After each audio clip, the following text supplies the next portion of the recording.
सरकारी अस्पताल में आने वाला मरीज भी जब इस हॉस्पिटल में आईपीडी में जाएगा, भर्ती होगा, तो वैसे ही बेड पे रहेगा जैसे किसी प्राइवेट हॉस्पिटल के बेड में रहता है।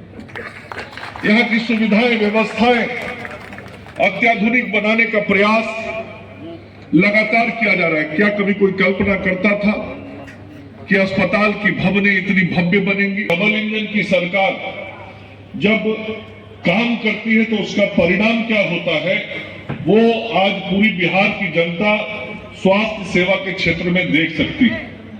ठीक ही कह रहे थे, आज का जो नौजवान होगा 20-25 साल का, उसको नहीं मालूम होगा कि 20-25 साल पहले इस बिहार की व्यवस्था कैसी होती थी।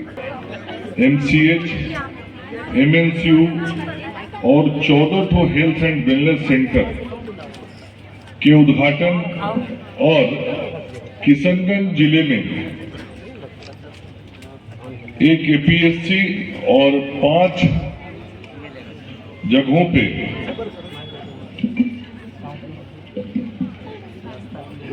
8 जगहों पे, किशनगंज में 8 जगहों पे स्वास्थ्य केंद्र के शिलान्यास के अवसर पर आयोजित इस कार्यक्रम में हम सब लोगों के बीच उपस्थित अररिया के लोकप्रिय सांसद Shri Pradeep Singh ji,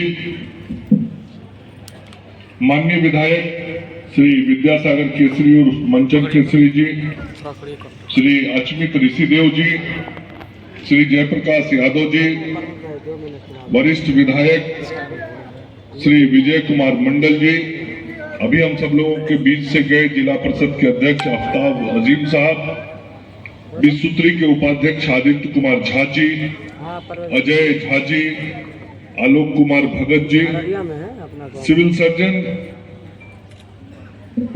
doctor Krishna Kumar Kashyap ji, DGM BMSICL Shashi Shekhar ji, जिला कृषि पदाधिकारी गौरव प्रताप सिंह जी, संतोष सुराना जी, संजय यादव जी, संजय मिश्रा जी, गंगा ऋषिदेव जी, नवीन यादव जी, राजा मिश्रा जी, विजय विश्वास जी, जुबेर आलम साहब, शहजाद उर्फ गुड्डू जी, रोजी कुमारी जी, अनिकेत कुमार जी, यहाँ उपस्थित जिला विकास उपायुक्त महोदया, एसडीओ साहब, जिला प्रशासन के सभी पदाधिकारीगण, जिला स्वास्थ्य समिति के सभी पदाधिकारी, चिकित्सक, चिकित्सा कर्मी, सदर अस्पताल के सभी चिकित्सक और चिकित्सा कर्मी और यहाँ उपस्थित बड़ी संख्या में हमारी एएनएम बहनें, आशा की दीदियां और अररिया के हमारे सभी बड़े बुजुर्गों, नौजवान साथी मित्रों, प्रिंट और इलेक्ट्रॉनिक मीडिया के हमारे सभी साथीगण, आज जैसा कि मैंने कहा, हम सब लोगों के लिए बहुत महत्वपूर्ण दिवस है जब 21 करोड़ 67 लाख की लागत से इस 100 बेड के एमसीएच हॉस्पिटल की उद्घाटन हम सब लोगों ने आज यहाँ किया है।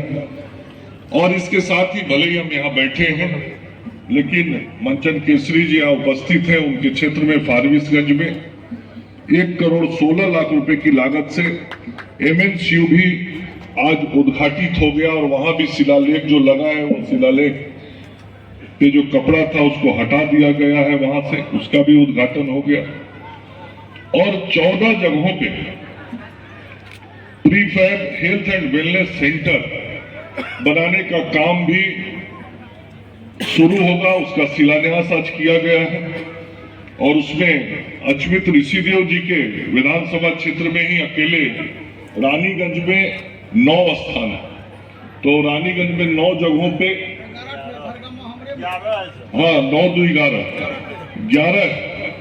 11 स्थान पे रानीगंज विधानसभा में ये अस्पताल बनने का काम शुरू होगा।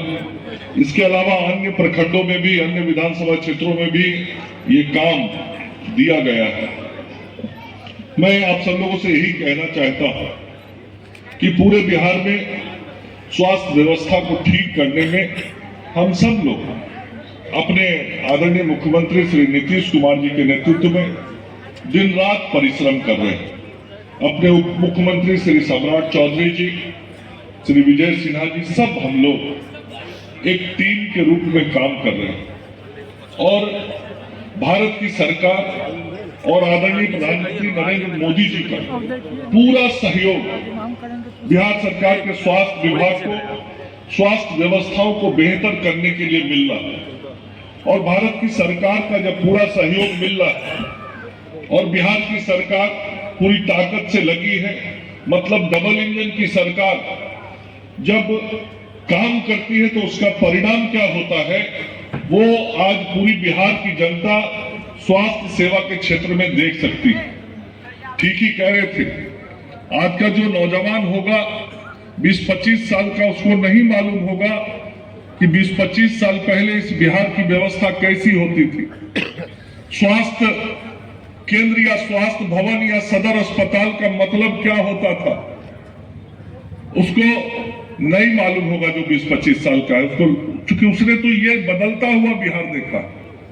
लेकिन जिसका उम्र 35 साल, 40 साल, 50 साल है, उसने उस बिहार को भी देखा है कि उस बिहार में अस्पतालों में रुई और सुई तक नहीं मिलता। आज परिस्थितियां जब बदली तो अस्पताल के भवन बने। परिस्थितियां जब बदली, मैं इस एमसीएच के अंदर चर्चा कर रहा था अपने माननीय प्रतिनिधियों से कि ये जो बेड लगे हुए हैं, ये बेड कभी किसी प्राइवेट हॉस्पिटल के अंदर दिखाई पड़ते थे, लेकिन आज सरकारी अस्पताल में आने वाला मरीज भी जब इस हॉस्पिटल में आईपीडी में जाएगा, भर्ती होगा, तो वैसे ही बेड पे रहेगा जैसे किसी प्राइवेट हॉस्पिटल के बेड में रहता।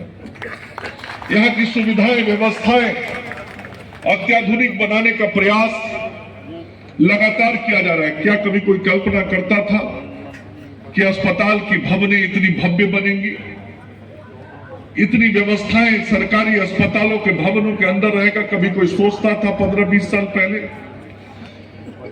कल्पना भी नहीं करता था। लेकिन आज वह यथार्थ में दिखाई पड़ रहा है। और ये तो जिला का अस्पताल है, जो मैंने कहा कि छोटी छोटे अस्पताल जिसको हम स्वास्थ्य उपकेंद्र बोलते हैं, हम हेल्थ एंड वेलनेस सेंटर बोलते हैं, जो पंचायतों के अंदर अस्पताल, वहां क्या होता था, वो सारी भवनें जर्जर हो गई थी। वो उन भवनों में गाय और बकरी बांधा जाता था, उन भवनों में ईंट गिट्टी बालू बेचा जाता था, एचएससी नहीं चलता था आज से 20 साल पहले। लेकिन आज मैं कह सकता हूं, इस अररिया जिले के अंदर और बिहार के सभी जिलों में जो हमारे स्वास्थ्य उपकेंद्र हैं, आज वो क्रियाशील हैं। आज वहां काम होता है, वहां एएनएम की बहनें हमारी रहती हैं, गांव में बच्चों को, गर्भवती महिलाओं को जाके टीका देने का काम करती हैं, उनका इलाज करती हैं, उनको दवाई देती हैं। आज गांव में भी अस्पताल है, गांव में भी हेल्थ एंड वेलनेस सेंटर लिखा हुआ अस्पताल मिलेगा, स्वास्थ्य उपकेंद्र लिखा हुआ अस्पताल मिलेगा, अच्छा भवन दिखाई पड़ेगा। और जहां अच्छे भवन नहीं थे, वहां तोड़ के बनाने का काम हो रहा है, जिसका शिलान्यास आज मैंने किया। मतलब व्यवस्थाओं को ठीक हम लगातार कर रहे हैं। और यह जो अस्पताल बना है, अब बताइए, सदर अस्पताल के अंदर का अस्पताल, अब इसमें लिफ्ट लगा हुआ है। पहले प्राइवेट हॉस्पिटल में भी लिफ्ट कम रहता था, और अब सरकारी अस्पताल में भी हमारा मरीज का परिजन और मरीज आएगा तो वह लिफ्ट से ऊपर नीचे आएगा जाए। और आपको बता दूं, मैं जब स्वास्थ्य मंत्री बना उसके पहले की कुछ अस्पतालें, 2005 के पहले की जो अस्पतालों की स्थिति थी, बड़े बड़े अस्पताल कुछ बने जरूर थे, उसमें रैंप तक नहीं होता था। ये जो मेडिकल हेल्थ सिस्टम में जुड़े हुए लोग हैं, वो जानते हो, जो सीढ़ी के बदला समतल जमीन ऊपर जाने के लिए बना होता है, उसको रैंप बोलते हैं। मरीज को स्ट्रेचर पे उससे ले जाते। अस्पताल बनता था, रैंप नहीं बनता था। आज हमारे छोटे अस्पताल भी बनते हैं तो उसमें रैंप बनता है। मतलब हम छोटी छोटी सुविधाओं और व्यवस्थाओं का ध्यान रखते हैं। मैं इस तरफ आपका ध्यान आकृष्ट कराना चाहता हूं। अभी इसमें मॉड्यूलर ओटी बन रहा है। मॉड्यूलर ओटी का अर्थ सामान्य भाषा में कहें तो अत्याधुनिक शल्य कक्ष, जो दरभंगा, पटना, दिल्ली बड़े जगहों पे, बड़े अस्पतालों में, प्राइवेट हॉस्पिटल में, यहाँ अररिया में भी बहुत प्राइवेट हॉस्पिटल होगा, लेकिन सब में मॉड्यूलर ओटी नहीं होगा। शायद कोई एक दो में हो तो मैं नहीं जानता, लेकिन ये मॉड्यूलर ओटी अब बहुत जल्द क्रियाशील हो जाएगा, उसका भी काम चल रहा है।